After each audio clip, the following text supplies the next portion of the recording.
The Honourable Member for Harbour, Maine. On behalf of the District of Harbour, Maine, I move the motion, seconded by the Member for Placentia West Bellevue. Welcome, everyone. To those in attendance and those at home, it is with sincere pleasure that I rise in this honourable House today to represent the people of the historic District of Harbour, Maine. My first priority is to thank Lieutenant Governor for delivering the speech from the throne this afternoon. Her honour is dedicated in the role of Vice-Regal Representative of Her Majesty, and equally important is the honour in his honour devoted service to the province of Newfoundland and Labrador. Mr. Speaker, the residents of the District of Harbour, Maine share the traits of others in this province in their work ethic, love for home, fair and decent approach to neighbours. They continue to insist on access to healthcare, justice, public safety, education, telecommunications, and economic opportunities. Forming government in 2015, we were painfully made aware of the responsibilities ahead. 4 years later, we are proud of the strides we have taken and optimistic as to what we can accomplish. Today's speech from the throne provides our vision for the province, the people of Newfoundland and Labrador, and have seen effort and results from our governments the way forward. For the residents of Harbour, Maine, we acknowledge the benefits we already have. As an MHA, a woman, a resident, and a participant in mental health advancements, I applaud my government. I subscribe to the plan, and I am a part of that plan.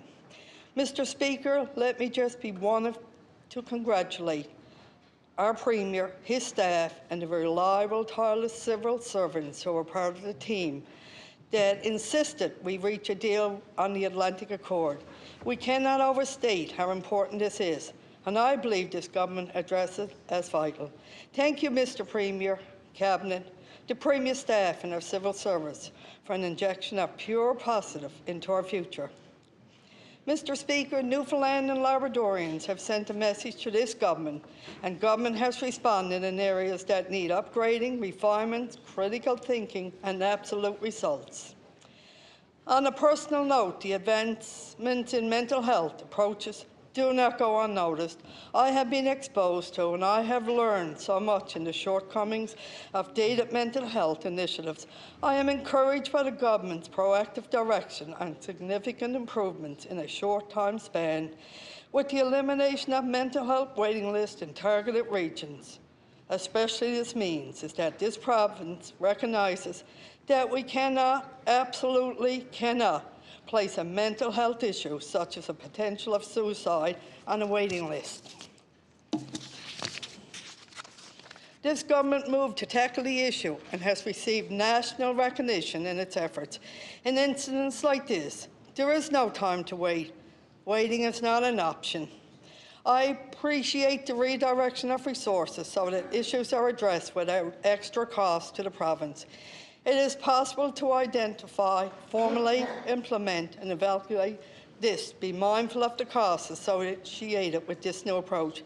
Thank you to the Minister of Health, his staff, and his determined staff, of course, nurses, psychologists, practitioners, and those associated with this change as a critical component of the way forward. Better service, better outcome have been assured. Mr. Speaker, there are two topics that mean so much to so many, and this government has been steadfast in addressing issues that in particular affect women. First, however, I would like to acknowledge that Newfoundland and Labrador stands proud as the only province in Canada has a standalone ministry responsible for Women's Policy Office and the status of women in its cabinet. Our minister, the Honourable Member for Buren-Grand Bank, oversees a portfolio that this government found essential to good governance and better society. This is not a mere rhetoric, pandering, empty promises, or afterthoughts. This is life, this is necessity, and this is right. And I am very proud to acknowledge this good work. Mr. Speaker, in 2018, our government brought forward an act to amend the Family Violence Protection Act. that made changes and clarifications as to what exactly constitutes family violence. The expansion of the definition of family violence in the Act now includes psychological, emotional, or financial harm. This expanded an Act whose wondering warranted a change to include those who were overlooked when the definition of family violence was considered.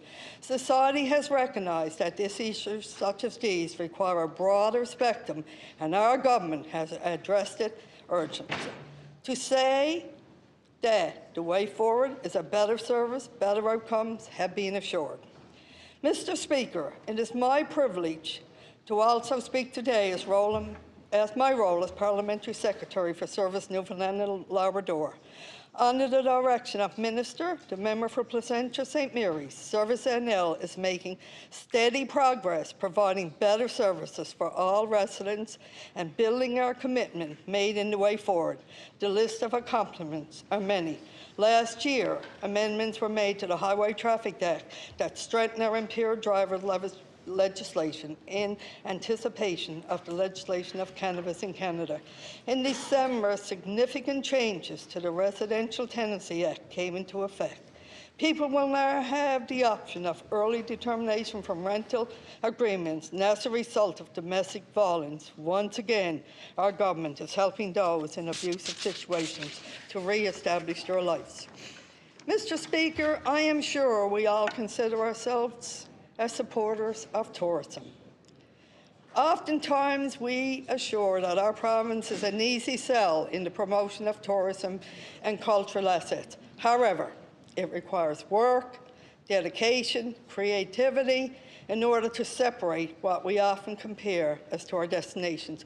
We have so much display in the District of Harbour, Maine office what Newfoundlanders and Labradorians already know of, and what these outside the province have learned.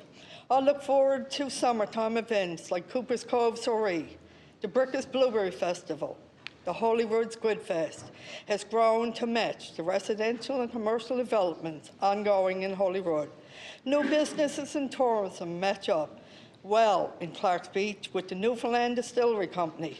I represent the Great District, who can only commend the Department of Tourism, Culture and Industry and Innovation for its forward thinking with its advancing the Newfoundland and Labrador agenda. I am confident that the Minister accepts that this is a huge responsibility to showcase the province on an international scale. I know the visitors to our province are international, regional, and those on a staycation. Thank you for your good work and mindful attention to the District of Harbour, Maine, and all other districts. In conclusion, I am excited to be a part of a government who is focused on continued good decisions that incorporate all Newfoundlanders and Labradorians. I am proud that we stand first in the areas and that in 2019 deserve special or overlong attention. This government's approach is honest and appreciative of the confidence that Newfoundlanders and Labradorians have placed in it. We continue to work towards a better future because that is what we were elected to do now and always. Thank you, Mr. Speaker.